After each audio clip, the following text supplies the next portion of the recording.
ॐ अज्ञानतिमिरन्धस्य ज्ञानाञ्जनशलाकया चक्षुरोन्मिलितं येन तस्मै श्रीगुरुवे नमः। नमो विष्णुपादाय कृष्णप्रेष्ठाय भूतले श्रीमते भक्तिवेदान्तस्वामिनिति नामिने।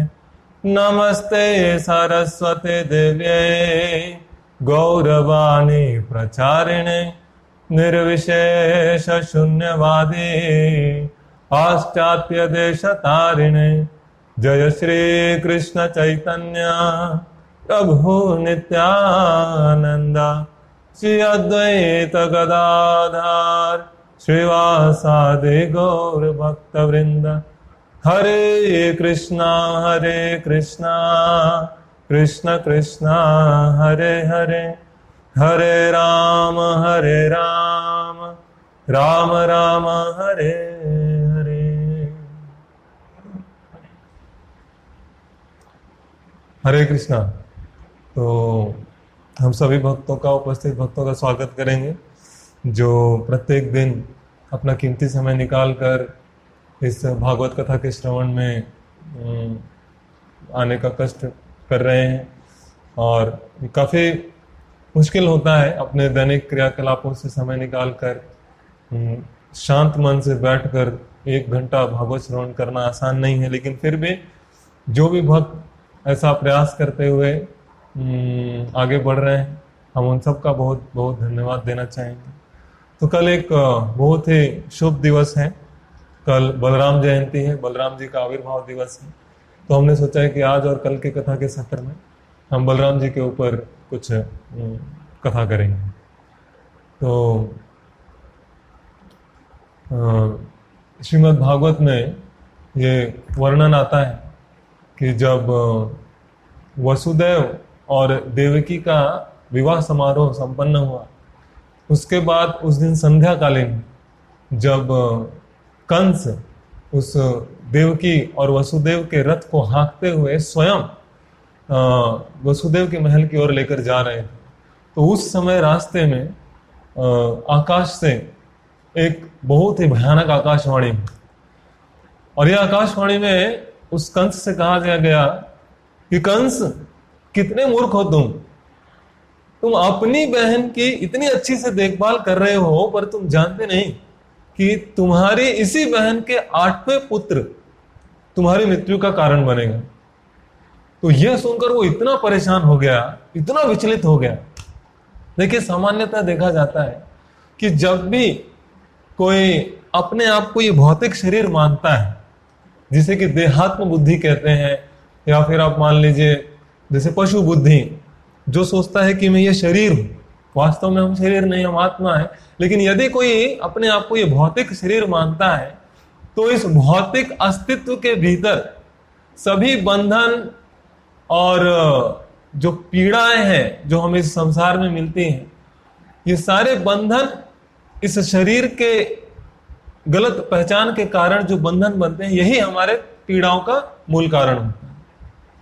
इसीलिए कोई भी इस घृणित शरीर के इंद्रिय तृप्ति की भावना की रक्षा करने के लिए किसी भी प्रकार का घृणित और अत्याचारपूर्ण गतिविधियां कर सकता है अपने इंद्रिय तृप्ति की भावना को बचाने के लिए। ऐसा व्यक्ति जो स्वयं को यह शरीर मानता है। तो कंस की भी वैसे ही बुद्धि थी, वो अपने आप को शरीर मानता था। उसे यही ज्ञात था कि शरीर के इंद्रियों की तृप्ति ही जीवन का लक्ष्य है। इसलिए इंद्र तृप्ति के रास्ते में यदि कोई आ जाए, तो किसी भी प्रकार का घृणित या अत्याचारपूर्ण गतिविधि करने में इस तरह के लोग बिल्कुल नहीं हिचकिचाते हैं। इसे आसुरिक मानसिकता कहते हैं। तो डर के मारे कंस ने देवकी के तुरंत उठकर बाल पकड़ा और दूसरे हाथ से तलवार निकाल लिया और बोला, अभी के अभी मैं इसका सर इसके धड़ से अलग करूंगा। देखिए, एक आसुरिक, एक राक्षसी व्यक्ति की प्रकृति ऐसी होती है, क्योंकि वो व्यक्ति अपने मन और इंद्रियों के नियंत्रण में होता है, उनके वश में होता है।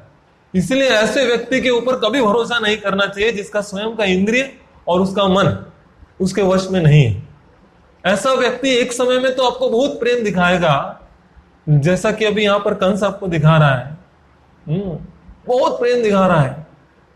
ऐसा लग रहा है कि देवकी का जो सबसे प्रेम करने वाला यदि कोई संबंधी है तो ये भाई है। और लेकिन देखिए, यही भाई अगले क्षण में तुरंत अपना तलवार निकालकर तैयार हो जाता है देवकी का सर धड़ से अलग करने के।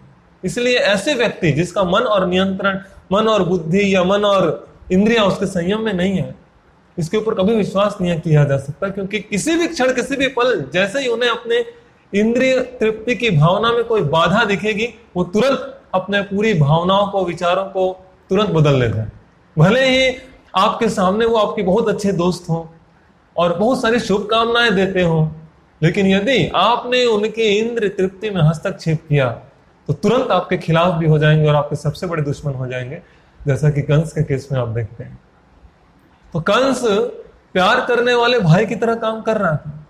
क्या आप कल्पना कर सकते हैं? इतना शक्तिशाली राजा, कितना शक्तिशाली राजा, और उसके पास बहुत सारे सेवक हैं, कई सारे सारथी हैं, लेकिन अपने बहन के लिए प्यार से, अपनी बहन के लिए कम से कम इस शारीरिक संबंध के नाते ही, लेकिन सारथी का पद लेने को तैयार है। सारथी का पद यानी कि बहुत ही तुच्छ सेवा है, एक ड्राइवर का पोस्ट। उसके पास कई सारे सेवक हैं जो ये कर सकते हैं। राजा है वो, राजा कभी सारथी का काम नहीं करता, लेकिन अपनी बहन के लिए ये सेवा, वो इतना खुश था कि आज मेरी बहन की शादी हो रही। बस उसे खुश करने के लिए, देवकी को खुश करने के लिए, जब वो पहली बार घर जा रही थी तो वो रथ चला रहा। वो एक पल में वह अपने प्यार और सम्मान को दिखाने के लिए इतना तुच्छ पद स्वीकार कर रहा था, लेकिन दूसरे ही पल जैसे उसे पता चला कि उसकी बहन उसके भोग में, उसकी इंद्रिय तृप्ति में खतरा है, तो अगले ही पल वह बेरहमी से उसे मारने को भी तैयार था। इसी को भौतिक जीवन कहते हैं, जहां स्वार्थपूर्ण मानसिकता के साथ व्यक्ति अपना जीवन व्यतीत करता है। इसीलिए शास्त्र कहता है, हम केवल और केवल उसी व्यक्ति पर भरोसा कर सकते हैं जिसकी इंद्रियां हमेशा प्रभु की प्रेममयी सेवा में लगी रहती है। क्योंकि जब इंद्रियां प्रभु की प्रेममयी सेवा में होती है तो उसकी इंद्रियां उसके वश में होती है। ऐसे भक्तों के अलावा हम वास्तव में कभी नहीं जान सकते कि कौन हमारा दोस्त है, कौन हमारा दुश्मन है। तो वसुदेव का एक बहुत अच्छा चरित्र इसके बाद दिखता है। वो एक बहुत ही सदाचारी व्यक्ति थे। तो वसुदेव ने विचार किया कि ये ऐसा एक क्षण है, कंस की सारी सेना खड़ी है, देवकी के सर धड़ से अलग करने वाला है, अभी अभी विवाह हुआ है, और कंस बहुत शक्तिशाली राजा है। तलवार तो वसुदेव के पास भी था, चाहे तो निकाल कर कंस से लड़ाई करके सेना के साथ लड़ाई कर सकता था, लेकिन व्यवहारिकता स्तर पर यदि देखें तो ये एक मूर्खतापूर्ण बात होती, क्योंकि वसुदेव भी अपना प्राण गंवाता और देवकी भी। वसुदेव ने बहुत ही संयम के साथ काम लिया, सूझबूझ के साथ काम लिया, क्योंकि वो भगवान का भक्त था, उसकी मन और इंद्रियां वश में थी। तो तुरंत उसने सोचा कि इस समय में जो सबसे सटीक और सबसे सक्षम यदि कार्य है जो मैं कर सकता हूं, तो वो ये है कि कंस को किसी भी तरह तर्क द्वारा समझाया जाए। तो वसुदेव ने तर्क देकर कंस को रोकने की कोशिश की, लेकिन कंस अपने मृत्यु के भय से इतना पीड़ित था, उस समय वो कोई भी फिलॉसफी, कोई भी दर्शन सुनने को तैयार नहीं था।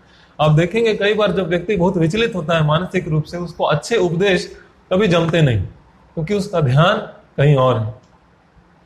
तो बहुत अच्छे अच्छे उपदेश देकर समझाने का प्रयास किया कि एक स्त्री के ऊपर एक पुरुष को हाथ नहीं उठाना चाहिए, तुम्हारी बहन है, ये है, वो है, लेकिन अभी वो मृत्यु का भय से, अपने इंद्रिय तृप्ति के भय से इतना परेशान था कि उसे कुछ भी फिलॉसफी नहीं समझ में आ रहा। काफी समझाने का प्रयास किया, वो कुछ भी बातचीत, कुछ भी सुनने में सक्षम नहीं था। क्या उसे समझ में आया, उसे क्या सुनाया, उसे कुछ समझ नहीं आया। लेकिन एक चीज वो समझ गया कि जब वसुदेव ने कहा कि मैं तुम्हें ये वचन देता हूं कि जितने भी बच्चे होंगे मैं तुम्हें सौंप दूंगा, आपको अपनी बहन से डरने की कोई बात नहीं, और जितने भी बच्चे होंगे उन सभी को मैं सौंप दूंगा। तो उसके बाद उन बच्चों के साथ तुम चाहे जो चाहो वो कर सकते हो। तो वसुदेव इतने सम्मानित व्यक्ति थे उस समय कि कि ये उस समय विख्यात था कि वसुदेव अपने व्रत को बहुत कठोरता से पालन करता। तो इसीलिए ये जो व्रत था, ये जो वचन था, ये तो बहुत दर्दनाक था। अपने बच्चे को कोई इस तरह से कैसे किसी को हत्या करने के लिए दे सकता है, लेकिन व्यवहारिक स्तर पे उस समय यही सबसे उचित निर्णय था। और इस तरह से उन्होंने किसी भी प्रकार से वसुदेव को रोका, कंस को रोका इस तरह के घृणित कार्य करने से। यद्यपि यह शास्त्रों में समझाया गया है कि कलयुग में धर्म के 4 पैरों में से केवल एक ही पैर बचा रहेगा, और वो है सत्यता। सत्यता केवल एक ऐसा चीज है जो आज भी अल्प मात्रा में ही सही, वास्तव में सभी जीवों में जीवित है, लेकिन आज भी वो काफी घट रही है, आज भी देखा जाए तो। लेकिन यदि आजकल का जो व्यक्ति है, आप देखेंगे किस तरह से एक क्षण एक वचन कहता है और अगले एक क्षण अपने वचन को बदल देता है।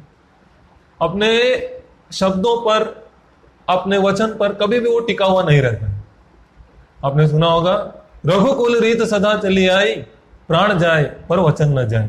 ये हमारे सनातन धर्म की रीति है, ये संस्कृति है। लेकिन आज के समय में लोग तुरंत अपनी बातों को बदल देते हैं, यहां कुछ और, अगले क्षण कुछ और, तुरंत। कभी भी वो अपने बात, जहां भी उनको सुविधा दिखती है वो वहीं की बात करनी है। जैसे कि तो इस तरह से अपनी इंद्रिय तृप्ति के लिए व्यक्ति कुछ भी कर सकता है। लेकिन सभ्य लोगों की जो संस्कृति होती है, उनके बीच में जब आप कुछ कह देते हैं तो व्यक्ति मरने के लिए तैयार हो जाएगा, लेकिन अपने वचन को कभी नहीं तोड़ेगा।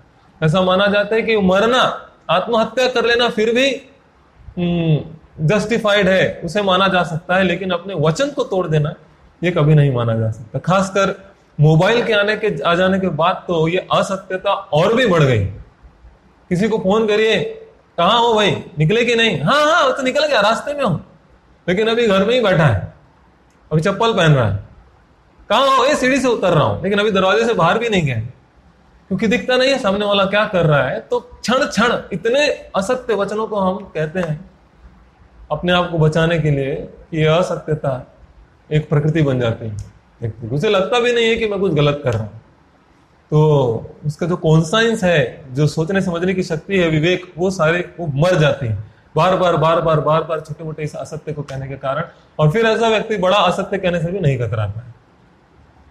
तो प्राचीन काल में ये सभ्यता थी कि व्यक्ति आत्महत्या गौरवशाली माना जाएगा, लेकिन वचन नहीं तोड़ सकता।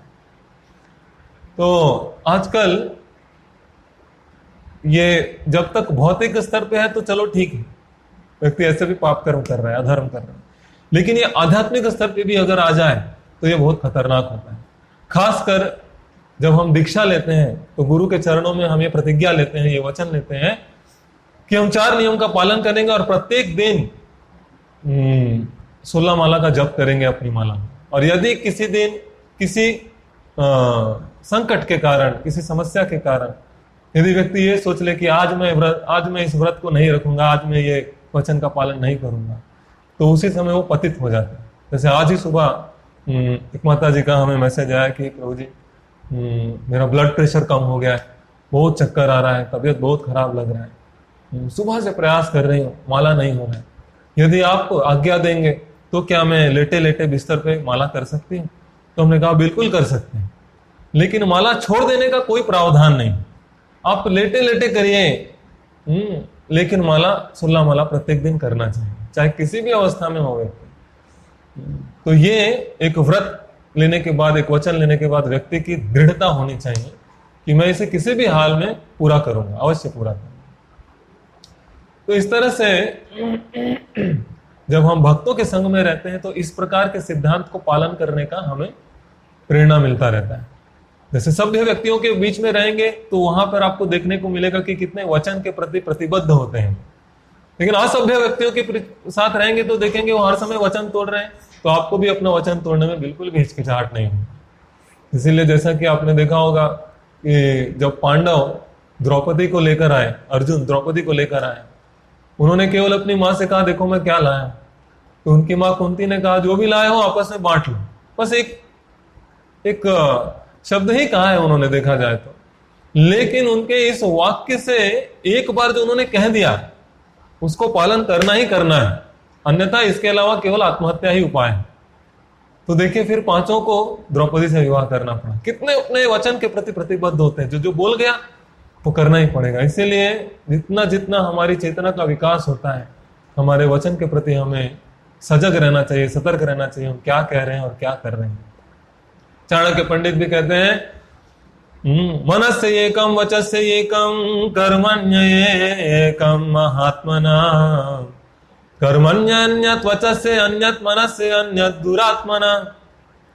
मनस्य अन्यत वचस्य अन्यत कर्मण्यन्यत, मन में कुछ और, वचन में कुछ और कर्म में कुछ और। यह दुरात्माओं का पहचान है। मनस्य एकम वचस्य एकम कर्मण्य एकम महात्मना, मन में, अपने वचन में और कर्मों में समानता, ये महात्माओं का प्रतीक है। तो यदि वास्तव में हम कृष्ण को अपने हृदय से आकर्षित करना चाहते हैं तो हमें अपनी प्रतिज्ञाओं पर जीना पड़ेगा, हमें अपने शब्दों पर जीना होगा। जो वचन हम अपने गुरु को देते हैं, भक्तों को देते हैं, वैष्णवों को देते हैं, जो प्रण हम लेते हैं, हर परिस्थिति में उसे पूरा करना चाहिए। और वसुदेव इसके उदाहरण है।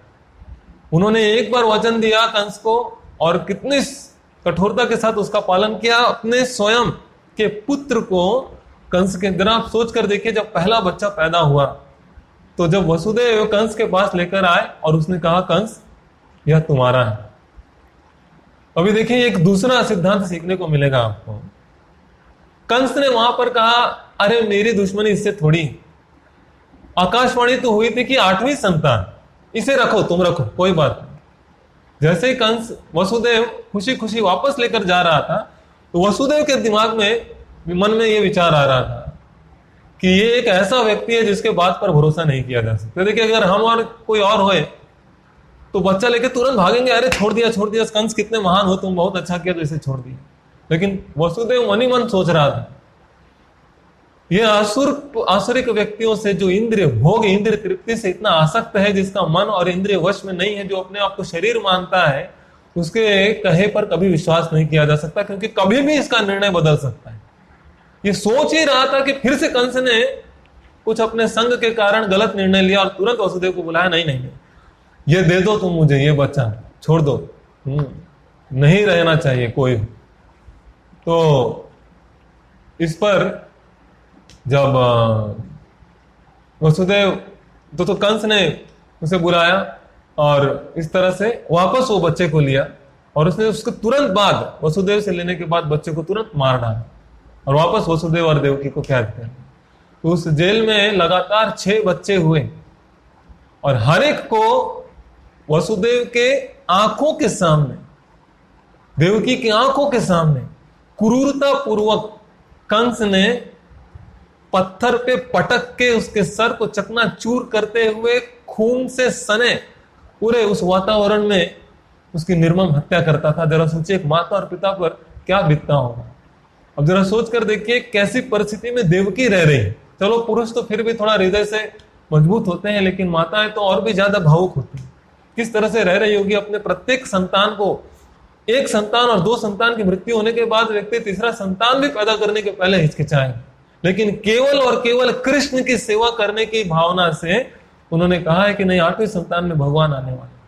तो इतने बड़े कष्ट को भी मन में धारण करने को तैयार है, जेल में रहने को तैयार है, ऐसी कठिन परिस्थिति में रहने को तैयार है। जब इस प्रकार की परिस्थिति को कोई व्यक्ति अपने जीवन में स्वीकार करने को, सेवा, इस तरह की सेवा को स्वीकार करने में तैयार रहता है, तो जाके कृष्ण का प्रादुर्भाव होता है उसके जीवन में। जरा सोचिए, हम तो जन्माष्टमी मनाते हैं धूमधाम से, हल्ला गुल्ला नाच गाना करके।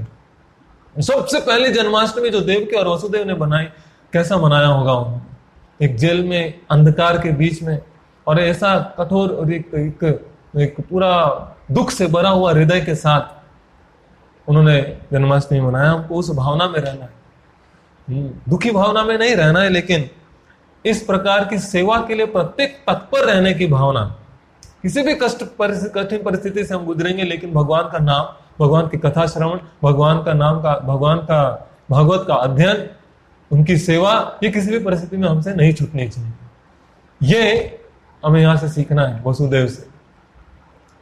लेकिन जो 7वां बच्चा हुआ वो एक दिव्य अवतार था, देवत्व के सर्वोच्च व्यक्तित्व का जो भगवान के सर्वोच्च पूर्ण पुरुषोत्तम भगवान का जो सबसे पहला विस्तार संकर्षण देवकी के गर्भ में दिखाई दिया।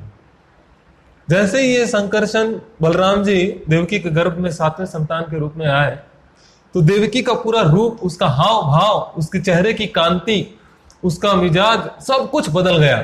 देखते ही देखते वो बहुत प्रसन्न चित्त रहने लगी और उसके शरीर से एक अलग प्रकार का तेज निकल रहा। तब वो लोग इस प्रकार के संकेत को देखकर ही समझ गए वसुदेव और देवकी की गर्भ में कोई तो बहुत ही डिवाइन पर्सनालिटी, कोई तो देवत्व किसी ने गर्भ में प्रवेश किया है। तो उस समय भगवान श्री कृष्ण ने अपनी योग माया शक्ति को आदेश दिया कि ये मेरा आदेश है, ये मेरी इच्छा है कि आप इस सुंदर बालक को, जो कि इस समय देवकी के गर्भ में है, उसे तुरंत स्थानांतरित करें रोहिणी के गर्भ में, जो कि गोकुल में रह रही थी। तो उस समय तो कृष्ण ने कहा कि ये जो बलराम है, जो अभी इस वक्त देवकी के गर्भ में है, ये मेरा मूल विस्तार है। उसमें और मुझ में वास्तव में कोई अंतर नहीं, केवल इतना अंतर है वो सफेद है, मैं काला हूं। तो वो देवत्व के सभी प्रभु के, कृष्ण के सभी अवतारों में सबसे पहला अवतार बलराम जी थे, जिन्हें कि रोहिणी के गर्भ में स्थापित करने का आदेश दिया कृष्ण ने।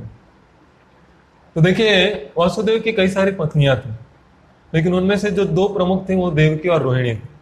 तो अब जब कंस ने बहुत ज्यादा देवकी और वसुदेव को सता रहा था, तो उस समय उन्हें कारागार में डाल दिया गया था। तो वसुदेव ने अपनी दूसरी पत्नी रोहिणी को अपने बहुत ही प्रिय मित्र नंद महाराज के घर में, उनके गांव में गोकुल में सौंप दिया था।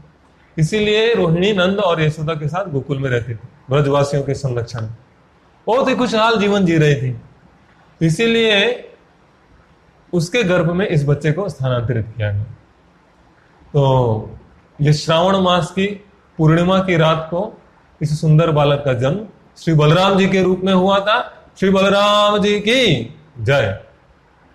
तो यदि हम विष्णु तत्व की बात करें तो उसमें बलराम की उपस्थिति बहुत महत्वपूर्ण है।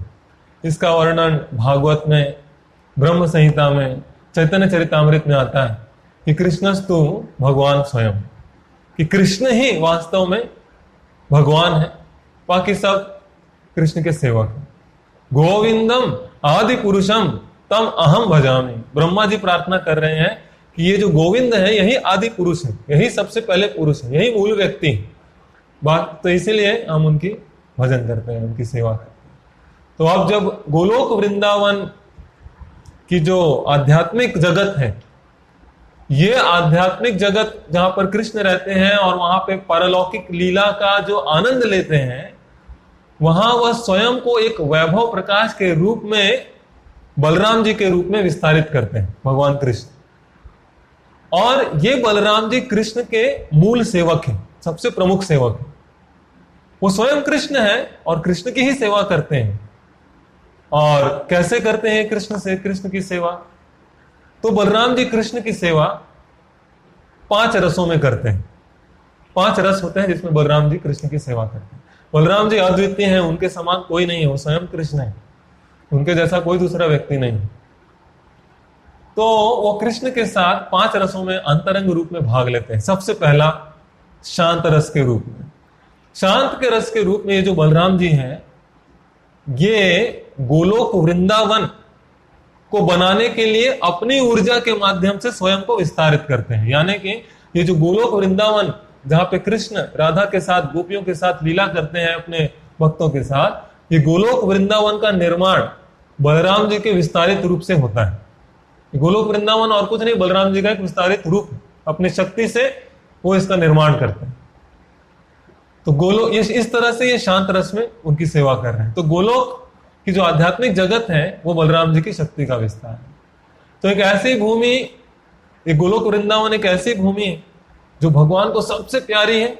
और वहां का जो धर्म है वो प्रेममयी सेवा, वहां का जो धन है, वास्तविक धन, प्रेममयी सेवा। गोलोकेर प्रेम धन हरिनाम संकीर्तन। गोलोक का जो वास्तविक प्रेम धन है भगवान के नाम का संकीर्तन। तो बलराम जी अपनी शक्ति को विस्तारित करके कृष्ण के मुकुट के रूप में विस्तारित करते हैं। कृष्ण के बांसुरी के रूप में भी विस्तारित करते हैं, कृष्ण के चप्पल के रूप में भी विस्तारित करते हैं, कृष्ण के सभी आभूषणों के रूप में अपने आप को विस्तारित करते हैं। इस तरह से अनेक प्रकार के ऐसे वस्तुएं जो शांत रस में रहती हैं, उन सब का विस्तार करके बलराम जी शांत रस के माध्यम से कृष्ण की सेवा करते हैं। यह सभी बलराम स्वयं कृष्ण को प्रसन्न करने और सेवा देने के लिए अद्भुत रूपों में अलग अलग तरीके से प्रकट होते हैं, और उनके सुंदर सजाए रूपों द्वारा सभी जीवित प्राणियों को, दिलों को भी आकर्षित करने में सहायता करते हैं। बलराम जी कृष्ण को आभूषणों द्वारा तथा अन्य विस्तारित शक्तियों द्वारा इतना सुंदर बनाते हैं। कृष्ण तो वैसे भी बहुत आकर्षित है, लेकिन बलराम जी के सहयोग से कृष्ण और भी ज्यादा आकर्षित हो जाते हैं इस बद्ध जीवों के लिए। तो इस प्रकार से बलराम जी हम लोगों के लिए भी कितनी सेवा कर रहे हैं, कृष्ण को और भी सुंदर बना। तो अभी आप देख सकते हैं कि इसलिए कृष्ण सभी को बहुत आकर्षित करते हैं। आकर्षति इति कृष्ण, कृष्ण का अर्थ ही होता है आकृष्ट। नाम आकृष्ट शब्द से यह आता है कृष्ण। तो भगवान कृष्ण का जो सर्वोच्च आनंद है वो यही है कि सभी के दिल को मोह लेना। इसलिए जब बलराम जी बहुत सुंदर मुकुट, बांसुरी, गहने, सुनहरे रंग की धोती के रूप में प्रकट होते हैं, तो वह अपने शरीर को इस प्रकार से सजाकर, इस प्रकार से कृष्ण अपने शरीर को सजाकर बलराम जी सहायता करते हैं कि उनका आकर्षण और भी अधिक आकर्षित हो जाए और सभी के दिलों को आकर्षित करे। तो इस प्रकार से शांत रस में बलराम जी दिखाई देते हैं। दूसरा रस जिसमें भगवान बलराम जी कृष्ण की सेवा कर रहे हैं वो है दास्य रस के रूप में। अब यह दास्य रस के रूप में बलराम जी कैसे सेवा करते हैं? तो बलराम जी जो कुछ भी करते हैं उसमें उनका एक तुच्छ सेवक का भाव होता है। वे जो कुछ भी करते हैं वे अपने भाई कृष्ण को खुश करने के प्रयास के लिए करते हैं। जैसे हमने बताया, वो गोलोक वृंदावन के रूप में विस्तारित होते हैं, इसके रूप में से तो भाव क्या है? तुच्छ सेवक का भाव, सेवा की भावना है। इसीलिए इस तरह से वो दास्य रस के रूप में भाव करते हैं। तीसरा, साख्य रस के रूप में वो कृष्ण की बहुत सेवा करते हैं। कैसे? वह कृष्ण के मित्र के रूप में दिखाई देते हैं। कई बार कृष्ण के साथ कुश्ती करते हैं, उसके साथ खेलते हैं, कृष्ण के साथ नृत्य करते हैं, एक साथ गांवों को चराते हैं, उनके साथ बहस भी करते हैं, लड़ते भी हैं। तो ये सभी वो कृष्ण को केवल आनंद देने के मूड चेतना से करते हैं। तो ये सब प्रभु भगवान बलराम जी की सेवा है। तो चूंकि बलराम कृष्ण के बड़े भाई हैं, इसीलिए उनका कृष्ण के साथ वात्सल्य रस में भी भाव है। वात्सल्य रस का भी उनका रिश्ता है। बड़े भाई है तो एक वात्सल्यता की भावना है, मेरा छोटा भाई है इसलिए प्रेम करते हैं, तो वो भावना भी है। क्योंकि बड़े भाई के रूप में कभी कभी वैसा पद भी ग्रहण करते हैं, वो जोर से डांट कर भी कभी कभी चिल्लाते हैं, कृष्ण देर हो चुकी है, चलो घर, यह जगने का समय है, उठो। कृष्ण, गोपाल, आज तुम्हारा जन्मदिन है, आज बाहर जाकर खेलना नहीं है, आपको घर पर रहना चाहिए। इस प्रकार से वात्सल्य भाव दिखाते हैं बड़े भाई के रूप में। कभी कभी जंगल में जब बहुत खतरा होता है तो भगवान श्री कृष्ण के माता पिता की तरह बहुत सुरक्षात्मक भी रहते हैं वहां पे। नहीं वहां नहीं जाना है, वहां ख्याल रखते हैं, कृष्ण का माता पिता नहीं है ना जंगल में, क्योंकि तो इस तरह से वो एक बड़े भाई की तरह सुरक्षा देना चाहते हैं। इसके अलावा अंत में कृष्ण बलराम जी कृष्ण के साथ माधुर्य रस, वो सभी रसों में चरम है, माधुर्य रस संयुक्त प्रेम में भी वो बलराम जी कृष्ण की सेवा करते हैं। अब माधुर्य रस में वो कैसे सेवा करते हैं? तो वो सीधे कृष्ण के साथ रासलीला में भाग नहीं लेते हैं, क्योंकि जब कृष्ण गोपियों के साथ नृत्य कर रहे होते हैं तो उनका छोटा भाई है, गोपियों के साथ नृत्य कर रहा है, अटखेलियां खेल रहा है, उस समय बड़ा भाई का वहां होना थोड़ा कृष्ण को बहुत शर्म आ जाएगा, तो वो सेवा नहीं कर पाएंगे। तो इसीलिए बड़े भाई के लिए जो माता पिता की तरह है, बलराम एक असहज स्थिति पैदा नहीं करना चाहते हैं, अनकंफर्टेबल सिचुएशन अच्छा नहीं लगेगा कृष्ण को। इसीलिए बलराम जी क्या करते हैं, वो स्वयं को आनंद मंजरी के रूप में विस्तारित करते हैं, तुलसी के ऊपर जो मंजरी होती है। और बलराम जी कितने चतुर हैं, क्योंकि राधा और कृष्ण उनका संबंध शिखर पर एकदम माधुर्य रस में प्रेम पूर्ण पारस्परिकता का चरम सीमा होता है ये माधुर्य रस। तो इस प्रकार से बलराम जी चतुरता के साथ कृष्ण की सेवा करते हैं। तो चूंकि राधा और कृष्ण के जितने भी संबंध हैं ये सारे गुप्त संबंध होते हैं, इसीलिए राधा रानी बलराम जी से बहुत डरती हैं। और बड़े भाई हैं कृष्ण के, तो उनका बहुत सम्मान करती हैं। तो बलराम जी भी राधा रानी से बहुत डरते हैं, क्योंकि वो जानते हैं कि कृष्ण के साथ उनका कैसा रिश्ता है, कैसा संबंध है। लेकिन फिर भी राधा और कृष्ण के प्रेम संबंधों में सहायता करना चाहते हैं। तो वो आनंद अनंग मंजरी के रूप में प्रकट होते हैं, जो कि राधा रानी की छोटी बहन होती है, और वह उसी के घरों में रहती है, और वह वास्तव में राधा रानी की अंतरंग गोपनीय सहयोगी होती है। और इसके साथ ही साथ वो लगातार राधा रानी के साथ खेल भी रही होती है, और उसे कृष्ण से मिलने के लिए अद्भुत व्यवस्था भी करती है। यानी कि राधा और कृष्ण कहाँ मिलेंगे, किस प्रकार से व्यवस्था की जाएगी, तो ये सारी चीजें अनंग मंजरी देखती हैं, जो कि बलराम जी। तो ये सभी 5 प्राथमिक राशियों में, रसों में कृष्ण को सेवा प्रदान करते हैं बलराम जी। और ये इसीलिए एक इनका जो तरीका है, एक विशुद्ध रूप से अद्वितीय है। ऐसा कोई भी भगवान का भक्त नहीं है जो इस प्रकार से भगवान की 5 रस में सेवा करता है। तो कृष्ण सबसे पहले तो बलराम जी के रूप में विस्तारित होते हैं, और फिर उसके बाद बाकी विस्तार होता है। तो एक तरह से देखा जाए तो सभी अवतारों के कारण बलराम जी ही हैं। तो इसीलिए कहा जाता है कि गोलोक जब सृजन के उद्देश्य से पहले कृष्ण ने बलराम जी के रूप में अपने आप को विस्तार किया। फिर बलराम से संकर्षण, अनिरुद्ध, प्रद्युम्न, वासुदेव। इसको याद रखना बहुत आसान है। वेस्पा याद रखें, VSPA।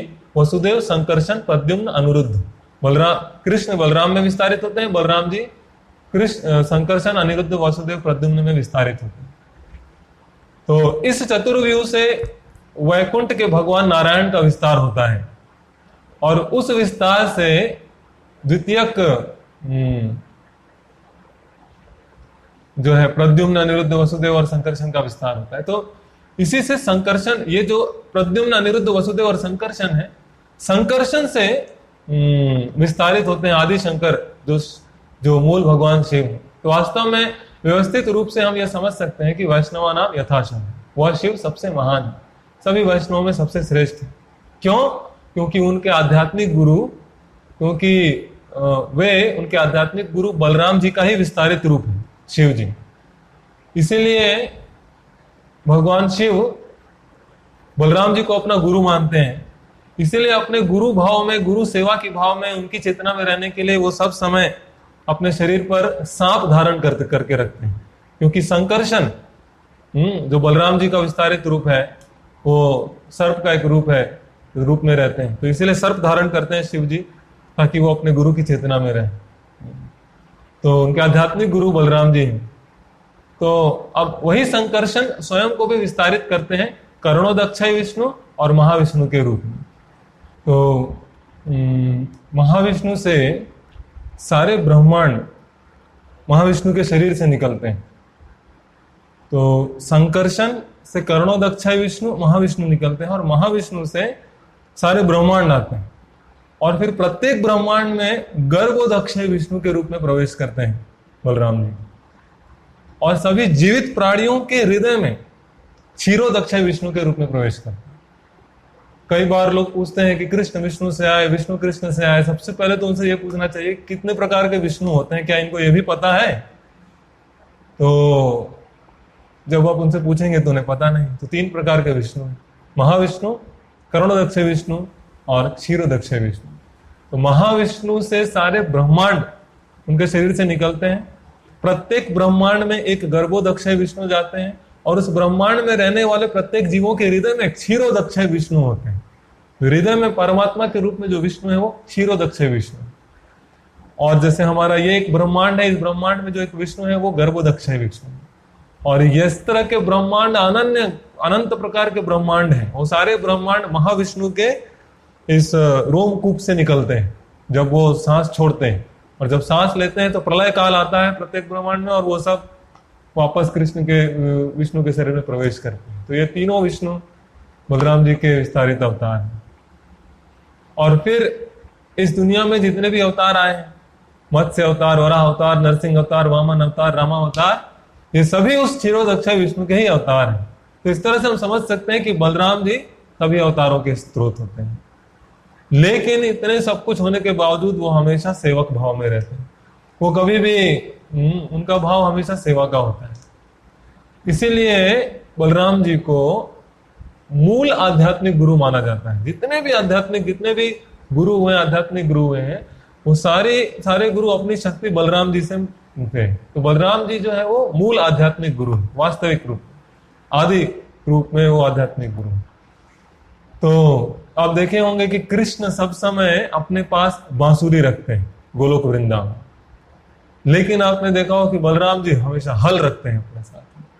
तो ये बहुत जरूरी है समझना। कृष्ण बांसुरी क्यों रखते हैं? अपने साथ बांसुरी लेकर इसलिए चलते हैं ताकि बांसुरी बजाकर सभी प्राणियों के हृदय को प्रेममयी सेवा के लिए अपनी ओर आकर्षित कर सके।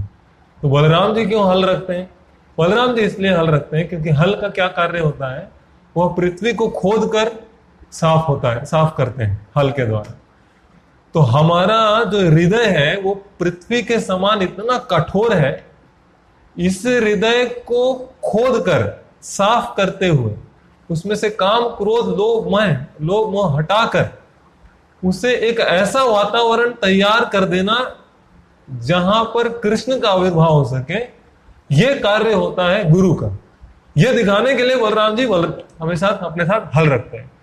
तो हल का यही कार्य होता है, रास्ता साफ किया जाए और या तो जमीन खोदा जाए, और हल से जब आप जमीन खोदते हैं उसके बाद आप बीजारोपण करते हैं। यही कृषि का उद्देश्य होता है, ताकि सभी बाधाओं को दूर करे, सड़क बनाए। तो आध्यात्मिक गुरु भी उसी प्रकार से बलराम जी के इस उद्देश्य को पूरा करते हुए वो हमारे पत्थर के जैसे हृदय को खोदते हैं, उसमें से काम, क्रोध, लोभ हटाते हैं और फिर भक्ति रूपी बीज का प्रत्यारोपण करते हैं, ताकि कृष्ण की बांसुरी का मधुर ध्वनि से आकर्षित हो सके हम। वो ऐसा हृदय वो तैयार करके देते हैं हमारे गुरु। तो ये गुरु का कृपा होता है जो बलराम जी के थ्रू माध्यम से आता है। तो हमें ये बहुत समझना चाहिए कि हमारे जो हृदय रूपी जमीन है बहुत गंदी है, सूखी है, बहुत हार्ड हो चुकी है, बहुत कड़ी है। तो इसीलिए इसे जुताई की जरूरत है। तो अब ये जो जुताई होती है ये बहुत सुखद चीज नहीं है। जमीन को चीर फाड़ किया जाता है, उसमें तोड़ फोड़ चीर फाड़, यही गुरु का उद्देश्य है। लेकिन जैसे ही गुरु चीर फाड़ करते हैं उसी से भाग जाता है उसको छोड़ के। अरे बाप रे, ये बहुत, कई बार तो हमको लोग कहते हैं ये जो प्रभु जी है ना बहुत ज्यादा बोल देते हैं, बहुत ही ज्यादा बोल देते हैं, इतना नहीं बोलना चाहिए। क्या हो रहा है? मुझे ये सुनकर बहुत अच्छा लगता है, क्योंकि यही गुरु का वास्तविक उद्देश्य है, एक प्रचारक का यही उद्देश्य है। श्रोता के हृदय का चीर फाड़ जितना अच्छा हो सके उतना अच्छा प्रचारक, उतना अच्छा गुरु हो सकता है। तो इस प्रकार से, क्योंकि यही बलराम जी का उद्देश्य है जो गुरु के माध्यम से वो करते हैं, तो इस प्रकार से वो चीर फाड़ करके उस कठोर हृदय को नरम बनाने का प्रयास करते हैं, ताकि उसमें से कठोरता, झूठा अहंकार, गर्व, भ्रम, वासना, क्रोध, लालच, ये सब निकल जाए। तब हमारे दिलों को इस तरह से जब कोमल हृदय बनता है तो उसमें ही बीज पनपता है। कड़ी धरती पे कभी आप अपने मार्बल के जमीन पर बीज रोपण करिए, कभी नहीं उगेगा। तो जमीन को नरम बनाना होता है, तब जाके भक्ति रूपी बीज उसका प्रादुर्भाव उसमें ये होता है, बढ़ता है। तो बलराम जी की यही प्रतिज्ञा रही है कि वो एक गुरु का प्रतिनिधित्व करते हैं, सभी गुरुओं के गुरु के रूप में, आदि गुरु के रूप में प्रतिनिधित्व करते हैं। तो कृष्ण बांसुरी से आकर्षित करते हैं, लेकिन उसका आकर्षित होने के लिए जो प्रेम रूपी बीज बोने का काम, हृदय को नरम बनाने का काम, ये आध्यात्मिक गुरु करते हैं। आध्यात्मिक मार्ग को साफ करने का काम ये, ताकि आध्यात्मिक मार्ग सहज हो सके। तो आध्यात्मिक गुरु को श्री बलराम जी का प्रतिनिधित्व माना जाता है। इसीलिए परमपिता परमात्मा के सभी अद्भुत अवतार, जो सिद्धांत रूपी जो भी अवतार हुए हैं, बलराम जो कि नारायण के रूप, बलराम जी नारायण के साथ हमेशा मौजूद रहते हैं। आप देखेंगे बलराम संकर्षण शेषनाग के रूप में प्रकट रहते हैं नारायण के साथ। जब भगवान बिस्तर पर रहते हैं तो वो बलराम जी संकर्षण के रूप में भगवान के लिए बिस्तर बन जाते हैं, और लक्ष्मी उनके पैरों का मसाज करती है, और बलराम जी बिस्तर, एक आराम करने वाले बिस्तर के रूप में विस्तारित करते हैं। तो लक्ष्मण भी जो है उसी बलराम जी का एक अवतार है। तो आप देखेंगे बलराम जी हो या लक्ष्मण जी हो, सेवा करने की उत्सुकता इनमें है, क्योंकि दोनों एक ही हैं। तो इसलिए लक्ष्मण की भी बहुत सेवा करने की उत्सुकता है, जैसे बलराम जी की है। दोनों बलराम जी ही हैं, लक्ष्मण भी। तो एक बार ऐसा हुआ, जब रामचंद्र जी के अवतार के समय की बात है, बलराम जी उनके छोटे भाई के रूप में आए, लक्ष्मण के रूप में। तो अब लक्ष्मण जो है, उनका हमेशा निरंतर ध्यान यही रहता था कि मुझे बस श्री राम का सेवक बनना है। हमेशा अच्छा सेवा करना चाहते थे, और सेवा करने के लिए बहुत उत्सुक रहते थे, इतने उत्सुक रहते थे कि सारी सेवाएं कर देते। तो यहाँ बताया जाता है, ऐसा वर्णित है कि सीता देवी जब उन्होंने राम जी से विवाह किया था, तो वो अयोध्या जब आए तो वह राम के साथ अच्छी तरीके से अंतरंग रूप में गोपनीय लीला करना चाहते थे। तो उसके लिए वो बहुत अच्छा सेवा करना चाहते थे राम जी का, ताकि उन्हें प्रसन्न कर सके। लेकिन जहां भी जाए लक्ष्मण वहां साथ में, और हर समय वो लक्ष्मण अपना धनुष बाण लिए राम की रखवाली में जो कुछ जरूरत होता है, सीता भी सोच ही रही होती है कि ये करना चाहिए, वो लक्ष्मण जी तुरंत पहले जाके कर देते थे। तो सीता बहुत परेशान होने लगी, ये तो अकेला छोड़ता ही नहीं है, मैं अपने पति को कैसे प्रेम करूं, कैसे उनकी सेवा करूं। तो ये सोच ही रही थी कि मैं अपने पति के साथ अकेले नहीं रह पाती हूँ, मुझे उनके लिए बहुत कुछ करना है, ये लक्ष्मण ही सब कुछ करते रहा है, कैसे उनकी सेवा करूं। इसीलिए उन्होंने राम से संपर्क किया, सीता दी, और उसने कहा श्री राम से कि कृपया ये जो लक्ष्मण है ना, आप इनसे कहिए, क्या ऐसा संभव नहीं है कि कहीं कुछ समय के लिए उसे भेज दे, कहीं और चले जाए, ताकि मैं आपके साथ कुछ गोपनीय समय बिता सकूं। तो राम जी ने कहा, अरे मैं ऐसा नहीं कर सकता, वो कितना अच्छा सेवक है मेरा, कितने अच्छे से सेवा कर रहा है, अगर मैं तुम्हारा पक्ष लूंगा तो उसे वो क्रोधित हो जाएगा, और अगर उसका पक्ष लिया तो सीता क्रोधित हो रही है। तो इसीलिए राम जी ने कहा, मैं इस संबंध में कुछ निर्णय नहीं लूंगा। तो यही समस्या है पतियों को, इसीलिए पत्नी का जो कभी कहीं इधर उधर पारिवारिक मामला होना, शांत रहना चाहिए। वहां पे कुछ निर्णय दिया तो एक पक्ष को निर्णय दिया, दूसरा पक्ष परेशान हो जाए। इसीलिए राम जी से सीखना चाहिए किस तरह से परिवार चलाना है।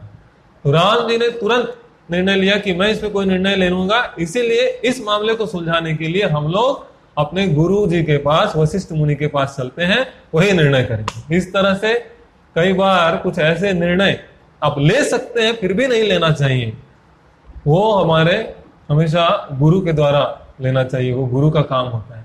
यदि उनका काम स्वयं करेंगे तो मुसीबत में फंसे। तो ये जो गुरु का काम है वो कोई करना नहीं चाहता है, इसीलिए उन्हें करना पड़ता है। तो इसी तरीके से ये कोई आसान काम नहीं। अब ये लक्ष्मण का पक्ष लेना है या सीता का, तो ये वशिष्ठ मुनि के सामने सीता राम लक्ष्मण तीनों आए, और राम जी ने कहा, भाई बताओ, वशिष्ठ मुनि को बताओ आपकी क्या समस्या है। तो सीता ने कहा, देखिए मैं जब मिथिला से श्री राम से विवाह करके वापस जब आई, तो मैंने प्रण लिया कि 24 घंटे श्री राम की सेवा में रहूंगी, उन्हें कभी नहीं छोड़ूंगी, हमेशा उन्हें सेवा से अपना प्रसन्न करूंगी, ये मेरी प्रतिज्ञा थी। लेकिन अभी क्या हो रहा है, मैं अपनी प्रतिज्ञा नहीं रख पाती। ये लक्ष्मण सब समय कुछ ना कुछ सेवा करता रहता है। लक्ष्मण ने कहा, मैं जिस दिन पैदा हुआ उस दिन से मैं राम जी की सेवा कर रहा हूं, मुझे तो सिर्फ यही पता है कि मेरा जीवन का अस्तित्व केवल उनकी सेवा के लिए है और कुछ नहीं। मैं जीवित रहता ही हूं इसीलिए क्योंकि उनकी सेवा कर रहा हूं, बस, और मेरे जीवित रहने का कोई लक्ष्य ही नहीं। तो वशिष्ठ मुनि को कुछ ऐसा कहना है जिससे दोनों संतुष्ट हो जाए। तो उन्होंने सभी को संतुष्ट करने का प्रयास करना चाहा और स्पष्ट रूप से समझाते हुए कहा, जब भी श्री राम अपने निजी कक्ष में रहते हैं, घर में रहते हैं, तो सीता को सभी सेवाओं को देखना चाहिए, और जब भी वो अपना घर छोड़कर बाहर किसी लड़ाई के लिए या किसी असुरों का संहार करने के लिए जाते हैं, राज्य के बाहर जाते हैं, तो लक्ष्मण को हमेशा रहना चाहिए सेवा के लिए, वहां लक्ष्मण को तत्पर रहना। सीता तो बहुत खुश हो गई, लेकिन लक्ष्मण बिल्कुल भी खुश नहीं। वो बलराम जी है ना, तो वो सोचने लगे कि अगर राम को प्रसन्न और उनकी सेवा करने के अलावा मैं क्या करूंगा ऐसे बैठ के, और कोई उद्देश्य ही नहीं है मेरे अस्तित्व का। तो वैसे तो वो लक्ष्मण सीता से भी उतना ही प्रेम करते थे जितना राम जी से प्रेम करते थे, वो अपनी माँ के मान समान मानते थे उनको। तो फिर भी राम के छोटे भाई के रूप में लक्ष्मण हमेशा से उन्होंने राम जी के प्रत्येक आदेशों का पालन किया। देखिए, सेवक बनना आसान नहीं है, जो हम कहते हैं ना, दास दासानुदास, हमें सेवक बनना चाहिए, हमें दासों का दास बनना चाहिए, ये बहुत ही कठिन कार्य है, ये आसान नहीं है। और ये कार्य लक्ष्मण जी कर रहे हैं, बलराम जी कर रहे हैं। इन्हीं सभी कथाओं से आप समझ सकते हैं। जैसे आपको एक और कथा बताते हैं। एक बार लक्ष्मण जी ने को राम जी ने कहा कि देखो ये दंडकारण्य जंगल में जब सीता जी ने स्वर्ण मृग को देखा तो उन्होंने राम से कहा कि मुझे स्वर्ण मृग चाहिए, आपको पता है कथा। तो राम ने लक्ष्मण से कहा कि देखो कुछ भी हो जाए यहां से हिलना मत, सीता की रक्षा करना, मैं स्वर्ण मृग लेकर आता हूं। तो उन्होंने कहा हाँ मैं आपका आज्ञाकारी सेवक हूं, मैं तो यहीं रहूंगा, मैं कहां जाऊंगा, सीता की रखवाली करूंगा। इसीलिए राम चले गए। उसके आगे की कथा जानते हैं। राम ने हिरण के ऊपर तीर चलाया, अंततः उन्हें पता चला कि वो एक असुर था, मारीच। और मारीच ने जोर से पुकारा मरते हुए कि लक्ष्मण मेरी मदद करो, लक्ष्मण मेरी मदद करो। और सीता ने कहा लक्ष्मण राम मुसीबत में है, जल्दी जाओ उनकी मदद करने के लिए। लक्ष्मण ने कहा अरे आराम से बैठिए सीता मैया, राम मुश्किल में नहीं है, राम को कौन नुकसान पहुंचा सकता है। तो सीता ने कहा नहीं नहीं वो मुश्किल में है, जाओ जाओ जाओ। उन्होंने कहा लेकिन मुझे राम जी ने आदेश दिया है, मैं उनके आदेश का पालन करूंगा, मैं उसे नहीं तोड़ सकता, मैं यहां से छोड़कर नहीं जाऊंगा आपको। सीता ने कहा मुझे आज समझ में आया, मुझे पहले भी संदेह था, तुम राम को संकट में देखना चाहते हो, तुम चाहते हो कि वो मृत हो जाए ताकि तुम मेरा भोग कर सको, तुम मेरा आनंद ले सको। जैसे ही लक्ष्मण ने यह सुना उसके ऊपर वज्रपात जैसा हुआ। उसने कहा नहीं ऐसा नहीं है, ये बिल्कुल भी गलत है। तो सीता ने कहा तो ठीक है गलत है तो जाओ तुरंत मदद करने जाओ। इसलिए लक्ष्मण जी विवश होकर राम जी की सेवा करने के लिए, उनको बचाने के लिए बढ़े आगे। और पीछे रावण आया, सीता को चुरा कर लेकर गया। और राम और लक्ष्मण जब वापस आए तो उन्होंने देखा सीता आश्रम में नहीं। बहुत खोजने के बाद भी जब उन्होंने लक्ष्मण से पूछा तुमने सीता को क्यों छोड़ा, तो आप जानते थे कि मुझे कोई खतरा नहीं, मुझे कुछ नहीं हो सकता। तो लक्ष्मण ने कहा मैं क्या कर सकता हूं, वो सीता ने ही मुझे दबाव डाला कि तुम जाओ जाओ राम के पास जाओ, मैं तो सिर्फ आदेशों का पालन कर रहा था। लेकिन राम ने कहा कि लेकिन मैंने तो आपको यहां रुकने के लिए कहा। उसने कहा लेकिन सीता ने मुझे जाने के लिए कहा। अभी देखिए वहां पर किसकी गलती है, क्या लक्ष्मण की कोई गलती है? ऐसे विवश होकर उन्हें जाना पड़ा। लेकिन राम जी भी जिनकी सेवा के लिए तत्पर रहते हैं हमेशा, उन राम ने ही लक्ष्मण के ऊपर शंका किया और उसे खूब झाड़ लगा।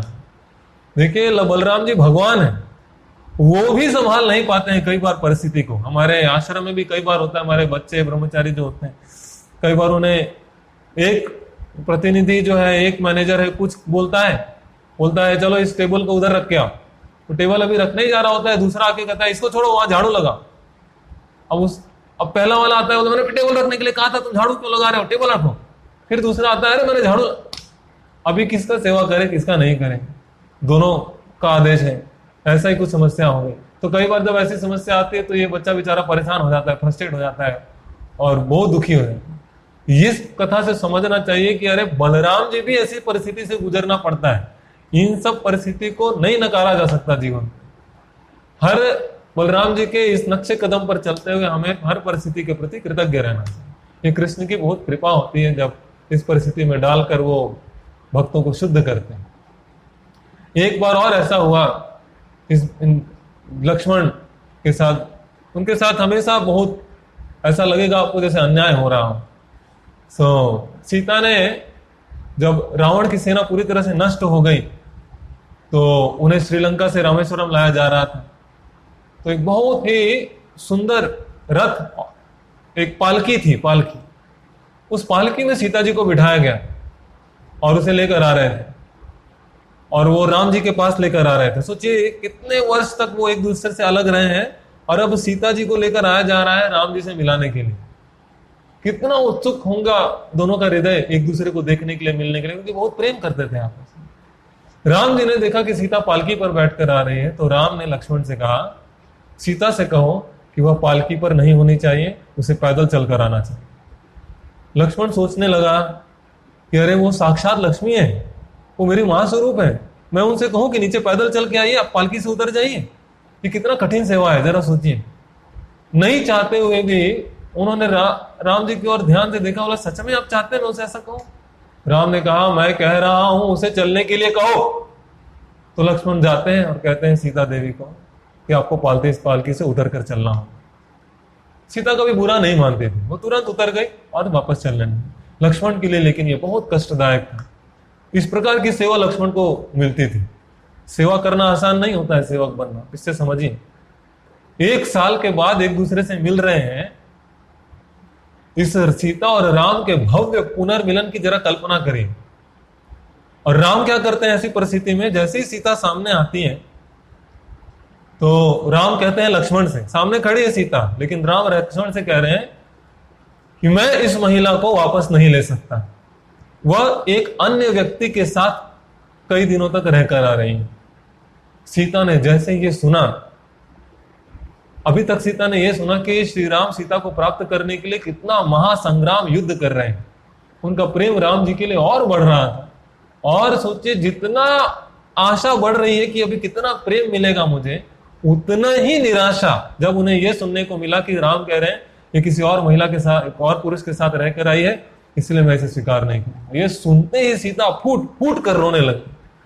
वो कहती है कि अगर मैं जानती कि तुम मेरे साथ इस तरह से पेश आओगे तो ये मुझे 1 साल पहले क्यों नहीं बताया? मैं उसी समय आत्महत्या कर लेती। इतना जो बड़ा खूनी युद्ध हुआ, कितने सारे लोग मारे गए, ये सब बच जाता, सभी लोग बच जाते, और मैं आत्महत्या कर ली होती। अगर मुझे पता होता तुम मुझे इस तरह से नहीं पाना चाहते तो मेरे रहने का कोई मतलब नहीं। सीता देवी ने लक्ष्मण से कहा, मैं चाहता ही हूं आप लकड़ी इकट्ठा करें और एक अंतिम संस्कार की तैयारी करें, मैं चिता में प्रवेश करना चाहती हूं। अभी देखिए, चल रहा है सीता और राम के बीच में, लेकिन परेशान है बेचारा लक्ष्मण। ऐसे ऐसे आदेश। तो लक्ष्मण राम जी की ओर देखकर कहते हैं, मुझे पता है आप ऐसा नहीं चाहते हैं कि मैं उनके ऐसा अंतिम संस्कार के लिए ऐसा काम करूं। राम जी ने कहा, हां करो, वो जैसा कह रहे हैं वैसा करो। ये अग्नि परीक्षा उसे देनी पड़ेगी। उन्होंने राम जी से को देखा और कहा, सच में आप ऐसा चाहते हैं? राम ने कहा, आगे बढ़ो। जब लक्ष्मण चिता तैयार करने के लिए लकड़ी इकट्ठा कर रहे थे, एकदम झरने की तरह अश्रुधारा बह रही थी। समझ लीजिए अपने मां के लिए चिता तैयार कर रही हो जीवित अवस्था में। ऐसी परिस्थिति में तो इतने संकट में था, और इस प्रकार की लीला के हिस्सा बनना पड़ता था उनके। नहीं चाहते हुए भी उन्हें ऐसी सेवा मिलती थी जो उसे करना होता था। इसीलिए उसने अंतिम संस्कार की एक चिता बनाई। अब इससे पहले कि वो चिता बनाए, उसके बाद सीता जब उस पर चढ़ के खड़ी हुई उस चिता पर, उसने लक्ष्मण की ओर देखते हुए कहा कि लक्ष्मण, इस चिता पर आग दो। अब जरा सोचिए, उससे भी बड़ा कठिन सेवा। लक्ष्मण तुरंत राम की ओर देखते हैं और कहते हैं, मुझे पता है आप ये नहीं चाहते हैं मुझे करना, आप चाहते हैं मैं ऐसा ना करूं। राम ने कहा है आग दो। अब आप सोच सकते हैं एक अच्छा सेवक बनना कितना मुश्किल होता है। और लक्ष्मण ने ना चाहते हुए भी हृदय पर पत्थर रखकर उस चिता पर आग दिया।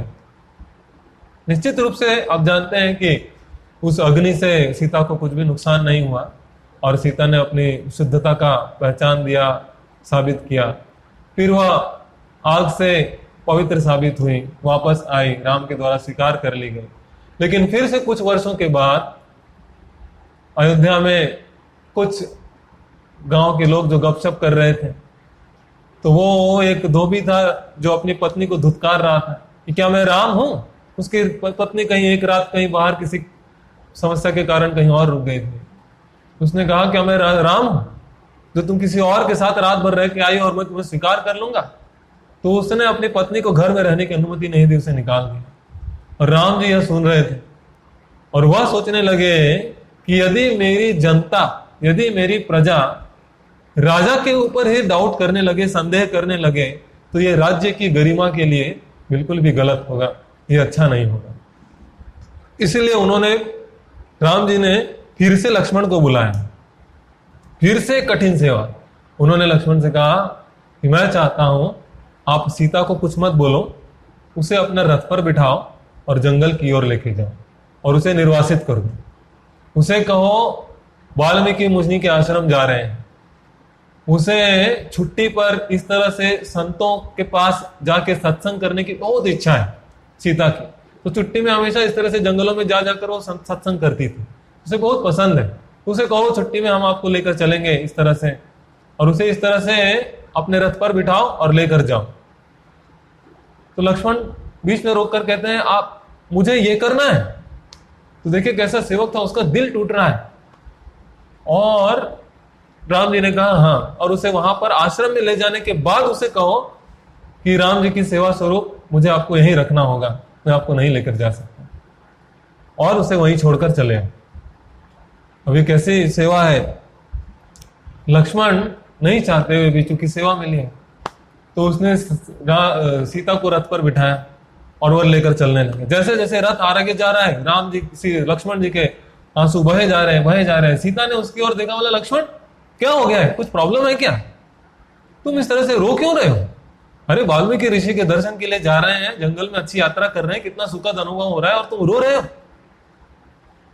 तो वो समझ सकते थे कि लक्ष्मण कुछ बोलना चाह रहे हैं, लेकिन वो बता नहीं पा रहे हैं। अंत में लक्ष्मण ने कहा मैं आपको लेकर तो जा रहा हूं, लेकिन राम अब आपको और वापस अयोध्या में देखना नहीं चाहते हैं, मैं आपको जीवन भर के लिए जंगल में रखने जा रहा हूं।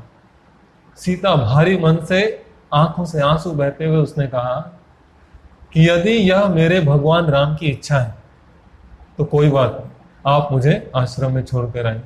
अगर ऐसा है तो मैं सबसे अच्छी सेवा कर सकती हूं अगर मैं उनकी आज्ञा का पालन करूं, कृपया मुझे निर्वासित कर दिए।